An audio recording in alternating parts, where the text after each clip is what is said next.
Hello everyone, कैसे हैं आप लोग? उम्मीद है अच्छे होंगे। और आप लोग जो नीडफुल है आपके प्रिपरेशन के लिए वो कर रहे होंगे, राइट? तो मैंने कहा नीडफुल जो होगा, तो क्या आपको नहीं लगता है कि रीडिंग करना एक आवश्यकता है आज के टाइम में? आज के टाइम में जो इंग्लिश का वेटेज है वो इतना ज़्यादा बढ़ गया है, और उसमें भी कॉम्प्रिहेंशन का वेटेज बहुत ज़्यादा बढ़ गया है। जिसने, देखो, वही होता है ना कि जिसने किसी चीज़ का स्वाद नहीं चखा है वो नहीं समझ पाएगा कि वो कितना इम्पोर्टेंट है वो चीज़, या फिर उसका स्वाद कैसा है। आप एक बार ना रीडिंग करने की हैबिट आपके अंदर आ जाएगी ना, थोड़ा मुश्किल होता है, कंसिस्टेंसी चाहिए। लेकिन एक बार आपके अंदर जब ये हैबिट आ जाएगी ना, आप इसका फ़ायदा देखोगे। आपको रूल्स नहीं रटने पड़ेंगे, वोकैब आपकी हैबिट में आ जाएगा। ज़्यादातर वोकैब आपके पढ़े हुए हो जाएंगे। कॉम्प्रिहेंशन में बहुत ज़्यादा हेल्प मिलेगी। ठीक है, तो वाई टू रीड का आंसर यही है।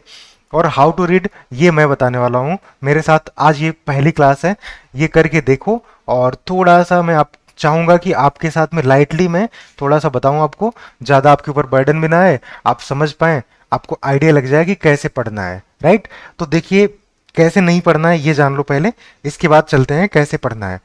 होता क्या है, न्यूज़पेपर रीडिंग आप करना स्टार्ट करते हैं, और न्यूज़पेपर के जो स्टेटमेंट, जो भी सेंटेंसेस रहते हैं ना, वो बड़े बड़े सेंटेंसेस रहते हैं।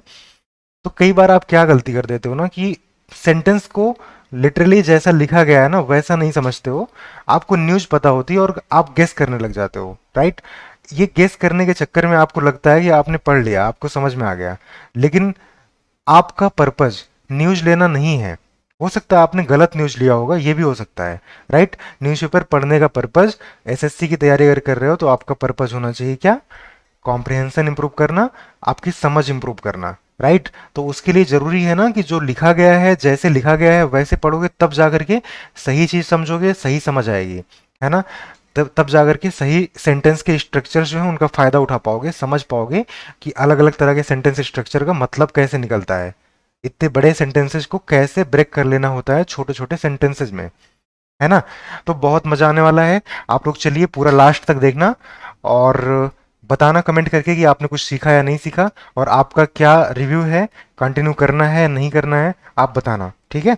चलो, ये जो आर्टिकल है किस बारे में है? Shoot at site order issued in Manipur, right? तो ये शूट एट साइट, ये जो हाइफिनेटेड कर दिया गया ना, शूट एट और साइट के बीच में हाइफिन लगा दिया गया, ये पूरा मिला करके इस ऑर्डर को क्वालिफाई कर रहा है ना? ये कंपाउंड वर्ड हो गया पूरा, और ये मिला करके क्वालिफाई कर रहा है ऑर्डर को। तो कैसा order? Shoot at site order issued in Manipur, Manipur में इशू किया गया, ठीक है? तो ये बात ना, हेडिंग है तो हेडिंग में आपको टेंस वगैरह के चक्कर में नहीं पड़ना, ठीक है?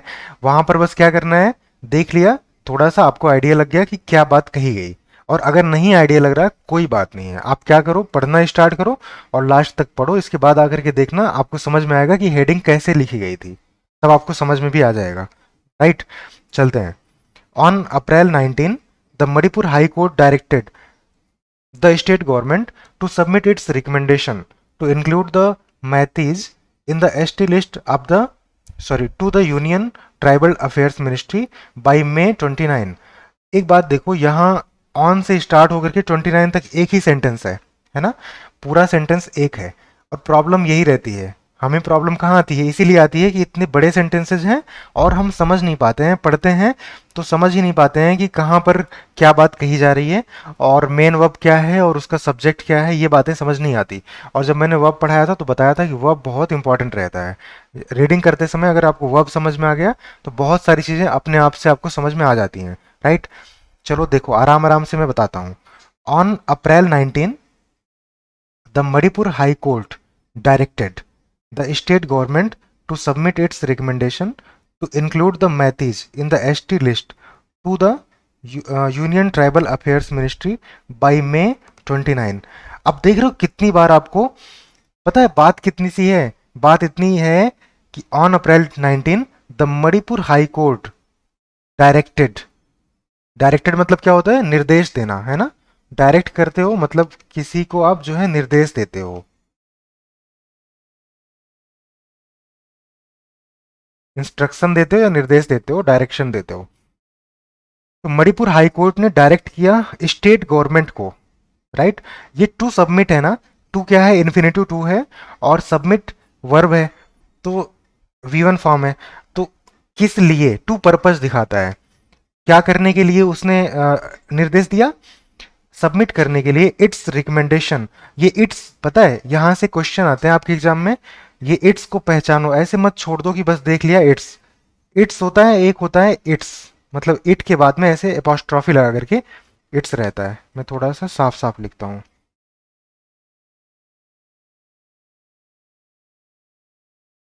इट इज होता है, और ये वाला क्या होता है, ये होता है पजेसिव केस का रहता है प्रोनाउन, ठीक है। इट्स मतलब पजेसिव केस है, तो अपनी है ना, तो अपनी रिकमेंडेशन। अब रिकमेंडेशन से भी क्या सीख सकते हो आप, देखो थोड़ी सी ना अलर्ट रहने की जरूरत है रीडिंग करते समय। जो वर्ड मिलते हैं ना, वर्ड्स को ध्यान से देखा करो, क्योंकि आप ना बहुत कुछ सीख सकते हो यहाँ से। रिकमेंडेशन क्या होता है, ये होते हैं सिफारिश, है ना। तो अपनी जो सिफारिश है वो सबमिट करने के लिए निर्देश दिया स्टेट गवर्नमेंट को, मणिपुर हाई कोर्ट ने। तो रिकमेंडेशन की स्पेलिंग में आप सीख सकते हो, स्पेलिंग एरर में ये आया हुआ, पहले भी आया हुआ है, ठीक है। तो रिकमेंडेशन में डबल एम होता है, राइट। तो रिकमेंडेशन सीखा आपने, है ना, बहुत कुछ सीख रहे हैं आप।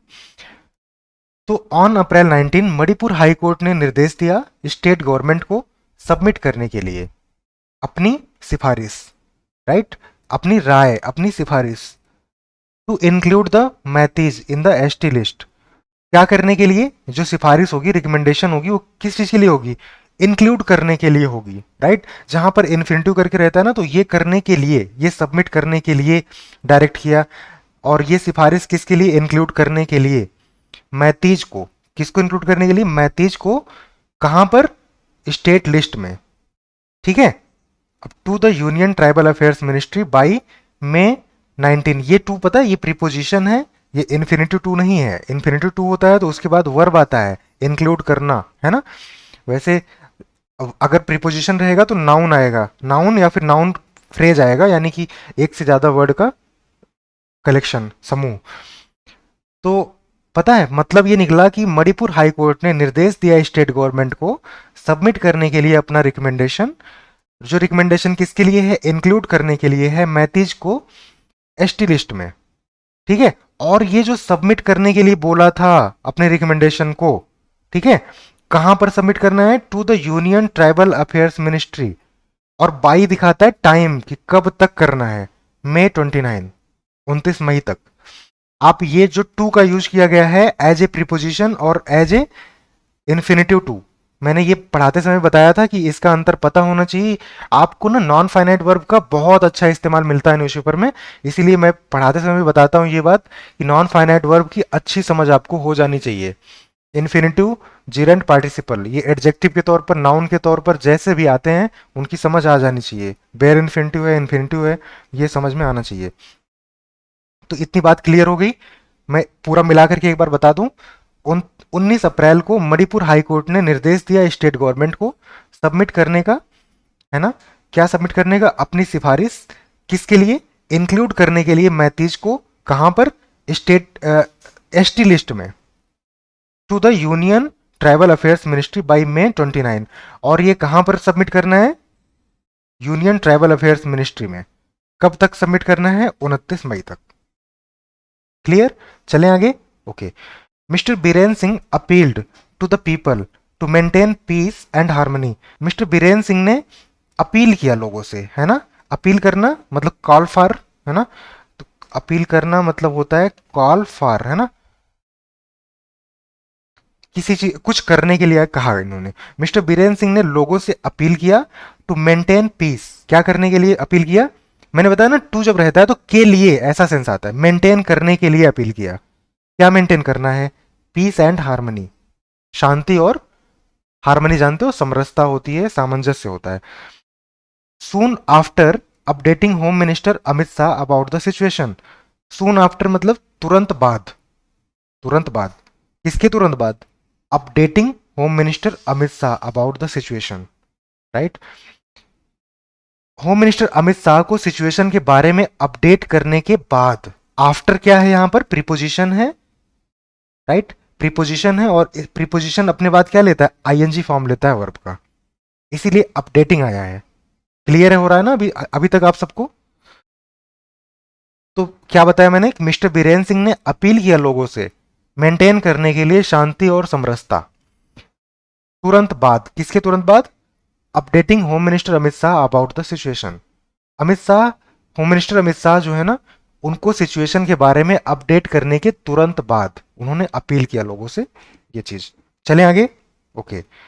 Hundreds of houses, churches, temples, and vehicles were either vandalized or set ablaze across 5 districts. Hundreds of houses, है ना। तो देखो यहां पर ना वर्ब कहां पर है, hundreds of houses, churches, temples and vehicles वर यहां पर वर्ब आया सबसे पहला जो वर्ब है। और वर्ब के पहले का पार्ट क्या होता है, सब्जेक्ट पार्ट होता है, मैंने ये बताया था ना अच्छे से। और सब्जेक्ट पार्ट में अगर स्टार्टिंग से देखना स्टार्ट करोगे चलोगे तो आगे जाकर के आपको प्रीपोजिशन मिल जा रहा है ऑफ। तो ऑफ के पहले जो वर्ड रहता है, यानी प्रीपोजिशन के पहले जो वर्ड रहता है, यही मेन सब्जेक्ट रहता है आपका। तो हंड्रेड्स है ना, प्लूरल है। और हंड्रेड्स क्या, घर, चर्च, मंदिर और गाड़ियां, है ना। सैकड़ों घर, चर्च, मंदिर और गाड़ियां वर आइदर वेंडलाइज्ड, या तो वो वेंडलाइज कर दी गई थी, और सेट अब्लेज, है ना, या तो वो सेट अब्लेज, ये सीखना आप लोग। सेट अब्लेज ये क्या है, एक आपका ये सेट अब्लेज एक फ्रेज है, इसका मतलब होता है आग लगा देना, राइट। आग लगा देना या आग के हवाले कर देना। ओके। तो सेट अब्लेज मतलब होता है आग लगा देना। तो सैकड़ों घर, चर्च, मंदिर, गाड़ियां या तो वेंडलाइज कर दी गई। अच्छा, वेंडलाइज का मतलब भी तो नहीं पता होगा ना। वेंडलाइज करना मतलब होता है डिस्ट्रॉय कर देना, डिमोलिश कर देना, डैमेज कर देना, राइट। तो सैकड़ों जो घर थे, मंदिर थे, ये सब चीजें जो गाड़ियां वगैरह थी, या तो वो वेंडलाइज कर दी गई, या तो आग लगा दी गई, आग के हवाले कर दी गई, राइट। वेंडलाइज करना मतलब या तो उनको तो उनके साथ तोड़फोड़ कर दी गई, उनके साथ जो है उनको कहने का मतलब डिस्ट्रॉय वगैरह कर दिया गया, या तो आग लगा दिया। अक्रॉस 5 डिस्ट्रिक्ट्स, अक्रॉस क्या दिखाता है, अक्रॉस प्रीपोजिशन है, अक्रॉस प्रीपोजिशन है, और ये दिखाता है, अक्रॉस कहीं पर आता है ना तो मतलब पूरे, होल, ठीक है। पांचों जिलों में, पूरे जिले भर में, पूरे पांचों जिलों भर में। कौन कौन से जिले हैं, इम्फाल। अब ये पता है, ये जो साइन है, ये वाला, मैं कुछ क्लासेस लेकर के आऊंगा आपके लिए जहां पर ऐसी चीजें बताऊंगा मैं आपको कि इनका क्या इंपॉर्टेंस रहता है। ये कौन सा साइन होता है पंक्चुएशन में, ये होता है कोलन, राइट। कोलन होता है। एक होता है सेमी कोलन जिसमें ऐसे करके रहता है, राइट। तो ये होता है कोलन। कोलन क्यों लगाते हो, कोलन इसलिए लगाते हो कि जो बात इसके पहले यहां तक बताया आपने ना, इसके बाद लिस्ट आपको बतानी होती है। जैसे 5 डिस्ट्रिक्ट्स, अब ये डिस्ट्रिक्ट्स की लिस्ट बता रहे हो कौन कौन से डिस्ट्रिक्ट थे। इम्फाल, चूड़चंद्रपुर, बिष्णुपुर, कांगपोकपी एंड तेंगनोपाल, ठीक है, सॉरी फॉर द प्रोनाउंसिएशन। लेकिन ये 5 जिले हैं, बस इनकी लिस्ट की बात है, राइट। बात समझ में आ गई। सैकड़ों घर, मंदिर, चर्च और गाड़ियां जो हैं वो या तो वेंडलाइज कर दी गई या फिर आग के हवाले कर दी गई, पूरे पांचों जिलों में। कौन कौन से जिले, Imphal, Churachandpur, Bishnupur, Kangpokpi, Tengnoupal, right, Tengnoupal. Among the seriously injured was, अब देखो जो सीरियसली इंजर्ड थे उनमें से, उनके बीच में कौन था, वाज है ना, थे नहीं है, कोई एक पर्सन था। कौन था, Manipur MLA and farmer tribal affairs minister, right. एक ही पर्सन है जो मणिपुर एमएलए है और पूर्व ट्राइबल अफेयर्स मिनिस्टर है। ट्राइबल पता है ना, जनजातीय मामलों के मंत्री, ट्राइबल अफेयर्स मिनिस्टर। क्या नाम था इनका, वुंगरागिन वाल्टे, ठीक है, ये नाम है, राइट। समझ में आ गया। सीरियसली इंजर्ड लोगों में मणिपुर के एमएलए और पूर्व tribal affairs minister Vungzagin Valte भी थे। Who was admitted to hospital, जिनको हॉस्पिटल में एडमिट किया गया था after a mob. After, after क्या दिखाता है, ये दिखाता है आपका, ये यहां पर कंजंक्शन है। तो किसके बाद में, एक मॉब ने जब अटैक कर दिया था हिज ऑफिशियल रेजिडेंस, उनके। मॉब क्या होती है, अच्छा ये भी बताना पड़ेगा ना। मॉब होती है भीड़, ठीक है, मॉब होती है जब, मॉब होती है भीड़, है ना, जब एक साथ में बहुत सारे लोग आ जाते हैं तो मॉब बन जाती है, अनकंट्रोल्ड भीड़ होती है, दैट इज मॉब। तो after a mob attacked his official residence in the state capital Imphal, है ना। कह रहे हैं कि जो सीरियसली इंजर्ड लोग थे उनमें से एक कौन थे, मणिपुर एमएलए और फॉर्मर ट्राइबल अफेयर्स मिनिस्टर थे, जिनका नाम वेंगरेगिन वाल्टे था। Who was admitted to hospital, जिनको हॉस्पिटल में एडमिट कराया गया था, किसके बाद में, जब एक भीड़ ने अटैक कर दिया था उनके ऑफिशियल रेजिडेंस को, in the state capital Imphal, राज्य के जो राज्य की राजधानी इम्फाल में, राइट। ये काम कहां पर हुआ था, इन जो है प्रीपोजिशन है, ये दिखा रहा है कहां पर हुआ था। Next, curfew continued in some districts, curfew जो है वो जारी रहा, है ना। जो कर्फ्यू जानते हो ना, कर्फ्यू मतलब होता है रेस्ट्रिक्शंस, वो जारी रही कहां पर, कुछ जिलों में, वाइल इंटरनेट सर्विसेज वर सस्पेंडेड, जबकि इंटरनेट सर्विसेज जो है वो सस्पेंड थी, राइट। तो nearly 500 personal of the rapid action force, लगभग 500 पर्सनल क्या होते हैं, कर्मी, कर्मी मतलब क्या होते हैं, एम्प्लॉयज। तो एक होता है पर्सनल, पर्सनल, ये आपके ना, यही आर्टिकल आपके लिए क्लोज टेस्ट में दे दिया जाएगा, और यहाँ पर्सनल की जगह पर डैश डैश डैश करके ऑप्शन में पर्सनल और पर्सनल दोनों दे देंगे। अच्छा, ये मैंने दोबारा वही लिख दिया, ये रहेगा PERSONNEL, है ना, पर्सनल।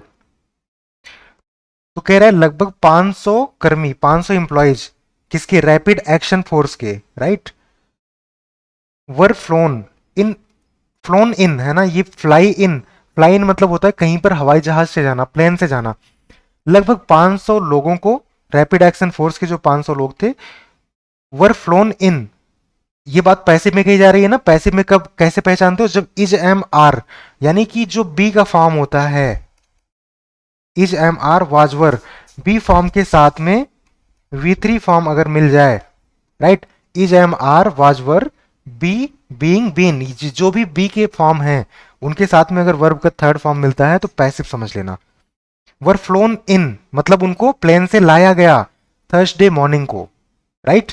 दे ज्वाइंड 55 कॉलम्स, उन लोगों ने 55 कॉलम, कॉलम क्या होती है, टुकड़ी एक तरीके से, फॉर्मेशन, एक तरीके की फॉर्मेशन आर्मी की, राइट।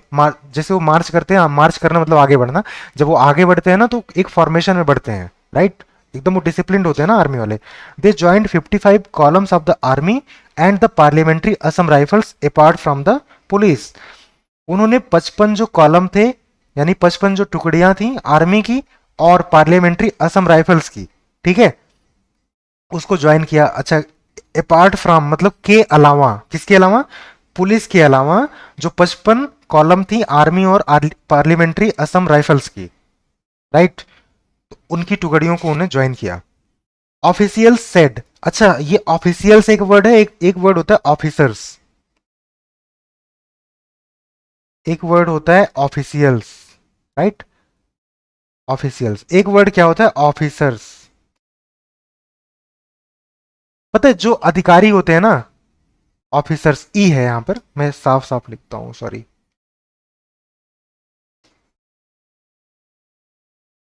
ऑफिसर्स, जो ऑफिसर्स है ना ये अधिकारियों को कहते हो, लेकिन ऑफिशियल्स किसी को भी कह सकते हो, जो भी किसी ऑफिस में काम करता है ना वो वहां का ऑफिशियल है। ऑफिशियल मतलब होता है कर्मी, है ना, यानी कि वहां पर जो काम करने वाले लोग हैं वो दे आर ऑफिशियल्स। कहीं ना लेटर देखो ऑफिशियल, वहां पर लिखा जाता है all the officers and officials of this department are invited, right.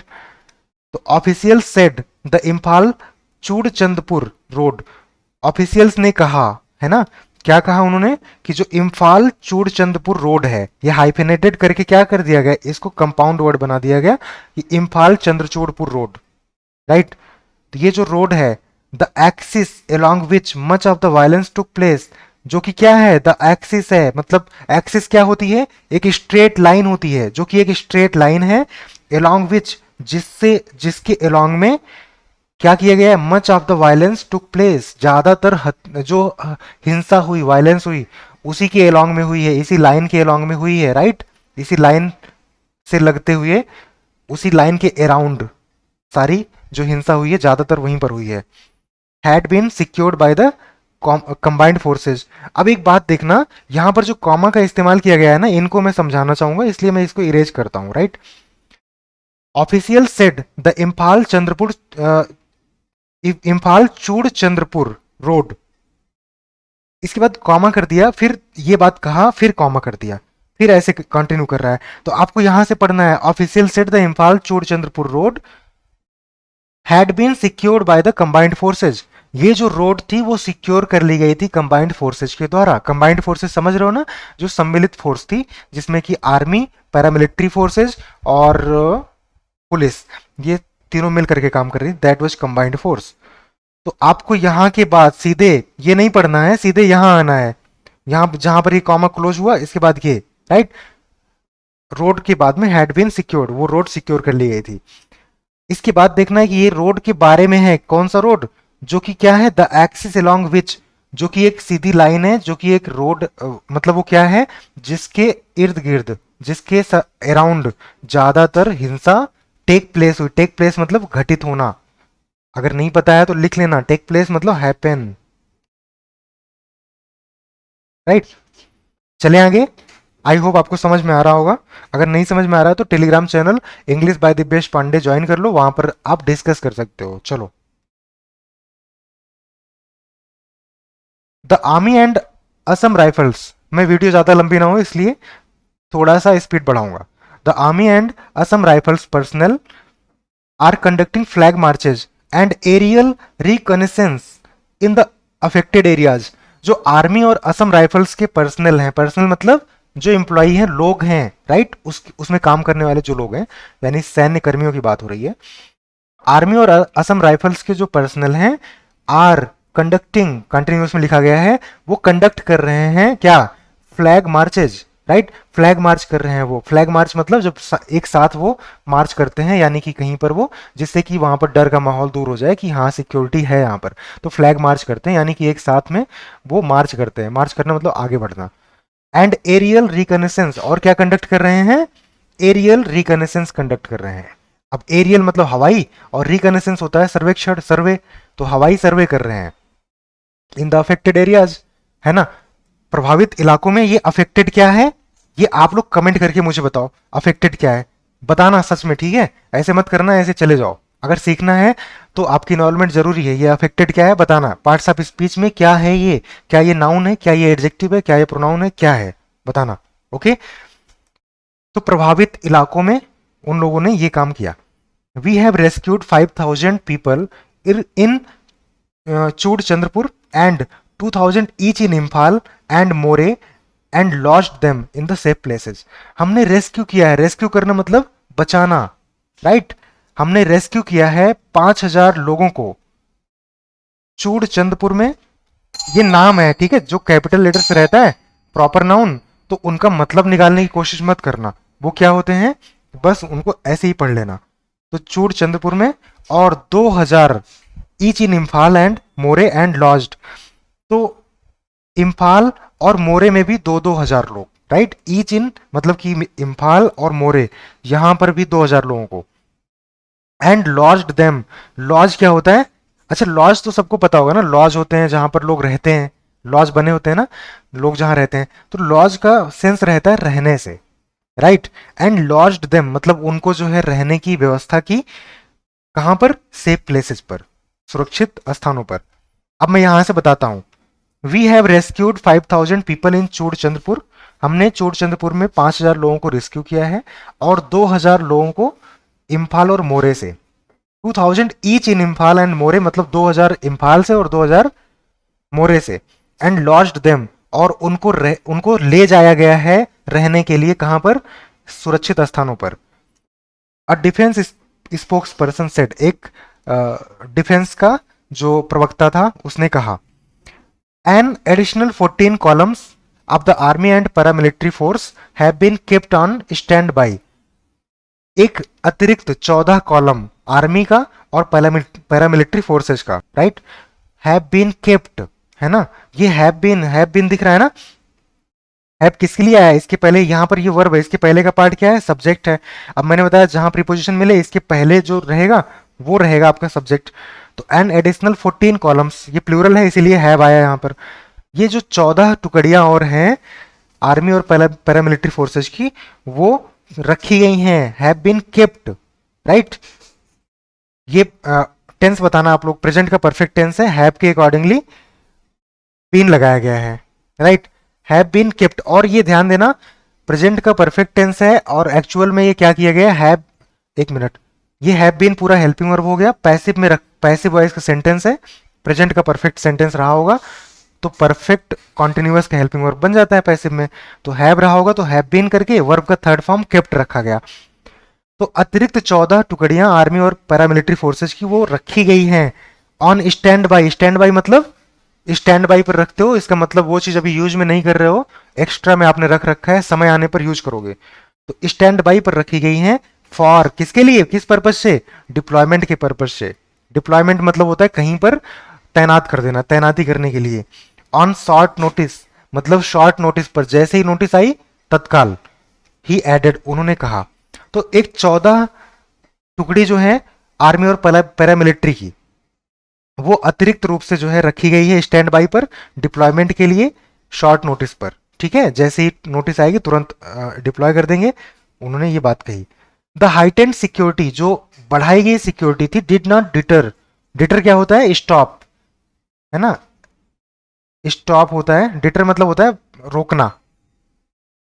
वो रोक नहीं पाई भीड़ को फ्रॉम अटैकिंग वल्नरेबल स्पॉट्स, ठीक है। जो कमजोर स्पॉट थे, वल्नरेबल स्पॉट मतलब जहां पर चांसेस ज्यादा हों, वल्नरेबल स्पॉट ऐसे जगह जहां पर चांसेस ज्यादा थे, वहां पर अटैक करने से वो रोक नहीं पाई बढ़ी हुई जो सिक्योरिटी थी, राइट। तो ये देखो फ्रॉम प्रीपोजिशन था, इसके बाद में अटैकिंग जो है ये जिरंड है, यानी कि आईएनजी फॉर्म है वर्ब की। ऐसी चीजें थोड़ा सा अगर नहीं समझ में आ रहा हूँ, टेंशन मत लेना, थोड़ा सा पेशेंस रखना। ये पढ़ते पढ़ते धीरे धीरे मैं यही चीजें सिखाने वाला हूँ आपको। आप समझ पाएंगे फिर कि सेंटेंस में कहाँ पर नाउन है, कहाँ प्रोनाउन है, कहाँ एडवर्ब है, कहाँ एडजेक्टिव है, कहाँ पर जिरेंड है, कहाँ पर पार्टिसिपल है। ये पहचानना सीख जाएंगे। जिस दिन ये इसकी समझ आ गई ना, फिर रूल्स रटने की जरूरत नहीं रहेगी। असेसिंग द सिचुएशन, अब देखो ये प्रेजेंट पार्टिसिपल में बताया जा रहा है, सिचुएशन का मूल्यांकन करते हुए, जायजा लेते हुए, governor Anusuiya Uikey authorised all district magistrates and executive magistrates, situation की परिस्थिति जो थी उसका मूल्यांकन करते हुए गवर्नर अनुसुईया उइके ने ऑथराइज किया, यानी अधिकार दिया सभी डिस्ट्रिक्ट मजिस्ट्रेट्स को और एग्जीक्यूटिव मजिस्ट्रेट्स को, राइट। मतलब जो डीएम थे और एग्जीक्यूटिव मजिस्ट्रेट में कौन आते हैं, एसडीएम आते हैं, तहसीलदार आते हैं, जो निचले उसके नीचे आते हैं। क्या करने का दिया उन्होंने, टू इशू, ये एक साथ रहेगा, ठीक है, ये हाइफन नहीं है, एक साथ है। इशू मतलब होता है जारी करना। तो उन्होंने क्या किया, अधिकार दिया, ठीक है, ऑथराइज किया मतलब अधिकार दिया एक तरीके से, कि सारे जो डीएम हैं और एग्जीक्यूटिव मजिस्ट्रेट्स हैं वो लोग इशू करें शूट एट साइट ऑर्डर्स, ठीक है। Shoot at site order issue करने के लिए उनको जो है उन्होंने ऑथराइज कर दिया, अधिकार दे दिया। अच्छा, शूट एट साइट मतलब देखते ही गोली मारो।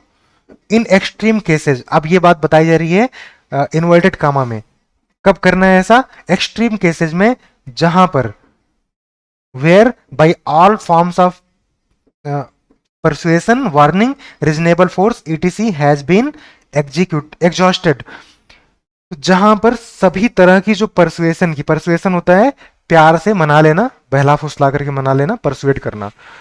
तो जहां पर सभी मनाने, परसुएट करने की सभी जो तरीके हैं, या वार्न करने की वार्न करने के जो तरीके हैं, या रिजनेबल फोर्स, है ना, रिजनेबल फोर्स मतलब कि उचित जो ताकत है जो भी है, ठीक है, उनके सारे तरीके हैज बीन एग्जॉस्टेड, वो जब खत्म हो जाएंगे ना, तो ऐसे केसेस में उन्होंने कहा कि सूट एट साइट का ऑर्डर देने का आपके पास अधिकार है, दे दो ऑर्डर, ठीक है। अब पढ़ो, the order came hours later, hours after, अच्छा, जो ये आदेश है ये आया घंटों बाद, है ना, कुछ घंटों बाद, आफ्टर मिस्टर शाह, जब क्या हुआ, किसके कुछ कुछ देर बाद, जब मिस्टर शाह ने कॉल अप क्या होता है, टेलीफोन पर कॉल करना, ठीक है, call up to to telephone someone, या टू टॉक ऑन टेलीफोन, है ना। ये आदेश जो है आया, केम आवर्स आफ्टर, मतलब कुछ घंटों बाद आया। मिस्टर शाह ने जब कॉल अप किया, यानी कॉल पर बात किया मिस्टर सिंह से, right, and took stock of the situation, और सिचुएशन का जायजा लिया। Take stock of, take stock of मतलब क्या होता है, जायजा लेना या इंफॉर्मेशन लेना, राइट। मिस्टर सिंह से जब मिस्टर शाह ने फोन पर जायजा लिया, है ना, स्थिति का, उसके कुछ घंटों बाद ये आदेश आया। द यूनियन होम मिनिस्ट्री, ये देखो यहां पर हाइफन नहीं रहेगा, टाइपिंग एरर है। The union home ministry appointed Kuldeep Singh, farmer, यहां पर फिर से ये लग गया है, हाइफन नहीं है, एक ही वर्ड है फॉर्मर। तो यूनियन होम मिनिस्ट्री ने अपॉइंट किया, यानी नियुक्त किया कुलदीप सिंह को, जो क्या है, पूर्व डायरेक्टर जनरल हैं सीआरपीएफ के, as the CM security adviser, CM के सिक्योरिटी एडवाइजर के तौर पर, राइट। अब देखना यहां पर जो है अपॉइंट, अपॉइंटेड एज, ये सीखने वाली बात है कि अपॉइंट के बाद में एज आता है, राइट। लेकिन जैसे थिंक एज करोगे तो गलत होता है, कंसिडर्ड एज ये गलत होता है, तो अपॉइंट एज ये होता है। Next, mister Shah chaired two video conferences, mister Shah ने अध्यक्षता की, मतलब चेयर करना मतलब अध्यक्षता किया, उन्होंने दो वीडियो कॉन्फ्रेंसेज की, राइट। वीडियो कॉन्फ्रेंस जानते ही हो, विद मिस्टर सिंह के साथ, the state police cheap and other senior officials, और स्टेट पुलिस चीफ के साथ और दूसरे जो सीनियर अधिकारी थे, ऑफिशियल्स थे, and also conferred with the CM's of Nagaland, Mizoram and Assam, और उन्होंने कन्फर भी किया, कन्फर मतलब क्या होता है, डिस्कस करना, डिस्कस भी किया किसके साथ में, CM's of Nagaland, Mizoram and Assam, जो मुख्यमंत्री थे नागालैंड, मिजोरम और असम के, उनके साथ भी डिस्कस किया, राइट। ये कन्फर का मतलब कैसे आप समझ सकते हो, कॉन्फर, कन्फर्ड, कन्फर्ड का मतलब कैसे समझ सकते हो आप, देखो, कन्फर्ड, कन्फर्ड का मतलब होता है कॉन्फ्रेंस से, कॉन्फ्रेंस में क्या कर किया जाता है बताओ, डिस्कस किया जाता है ना। जैसे वीडियो कॉन्फ्रेंस किया, तो कॉन्फ्रेंस जो होता है उससे आप रिलेट कर सकते हो, क्योंकि कॉन्फ्रेंस आप सबको पता है, राइट। कॉन्फ्रेंस आप सबको पता है। वीडियो कॉन्फ्रेंस करने का मतलब वीडियो पर जो है, वीडियो कॉल पर आकर के डिस्कस करना। तो कॉन्फर, कॉन्फर करने का मतलब क्या हो गया, डिस्कस करना हो गया, राइट। अगर सिर्फ कॉन्फर लिखा है ना, इसका मतलब ऐसे ही डिस्कस किया उन्होंने, हो सकता है मिलकर डिस्कस किया, ये नई बात की जा रही है कैसे डिस्कस किया, बस बात हो रही है डिस्कस किया उन्होंने मुख्यमंत्रियों के साथ में, नागालैंड, मिजोरम और असम के। यहां से यहां तक बताऊं फिर से, मिस्टर शाह ने अध्यक्षता की, चेयर्ड मतलब कोई मीटिंग वैसी टाइप की ऑफिशियल मीटिंग नहीं हो रही थी, चेयर्ड मतलब यहां पर क्या है कि उन्होंने लीड किया, उन्होंने जो है वीडियो कॉन्फ्रेंस किया, किसके साथ में, मिस्टर सिंह के साथ में, मिस्टर सिंह मतलब कुलदीप सिंह ना, स्टेट पुलिस चीफ और दूसरे ऑफिशियल्स के साथ में, और उन्होंने डिस्कस किया किसके साथ में, CM's of Nagaland, Mizoram and Assam, यहाँ के मुख्यमंत्रियों के साथ भी उन्होंने डिस्कस किया। ठीक है, आई होप आपने बहुत कुछ सीखा होगा, बहुत से वर्ड्स आपको मिले होंगे, बहुत सारे सेंटेंस के स्ट्रक्चर जिनको आप, मैंने पीडीएफ पहले प्रोवाइड किया था, बहुत सारे सेंटेंस के स्ट्रक्चर जो जो आपको शायद ना पता रहे होंगे, यहाँ पर आप अपने से कुछ और समझे होंगे, लेकिन जब सही मैंने समझाया तो आपको समझ में आया होगा, राइट। किस तरीके से नॉन फाइनाइट वर्ब जो होते हैं, यानी कि इन्फिनेटिव जीरंट पार्टिसिपल, उनका यूज करके किस तरीके से सेंटेंस का स्ट्रक्चर बनाया जाता है, ये समझ में आया होगा कि कितने इंपॉर्टेंट है ये, राइट।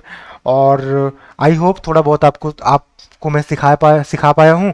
आपका क्या रिव्यू है, आपको समझ में आया या नहीं आया है, आप लोग कमेंट करके बताना, ओके। और इसको कंटिन्यू करना है नहीं करना, आप लोग बताएंगे। इसके अलावा चलिए ठीक है, चैनल को सब्सक्राइब कर लेना, और इसका पीडीएफ मैंने दिया था English by Dipesh Pandey Telegram channel पर, राइट। चलिए ठीक है, मिलते हैं अगली क्लास में, और अभी के लिए बहुत बहुत आपको थैंक यू यहाँ तक वीडियो देखने के लिए। चैनल को सब्सक्राइब कर लेना और बेल आइकन प्रेस कर देना। Thank you.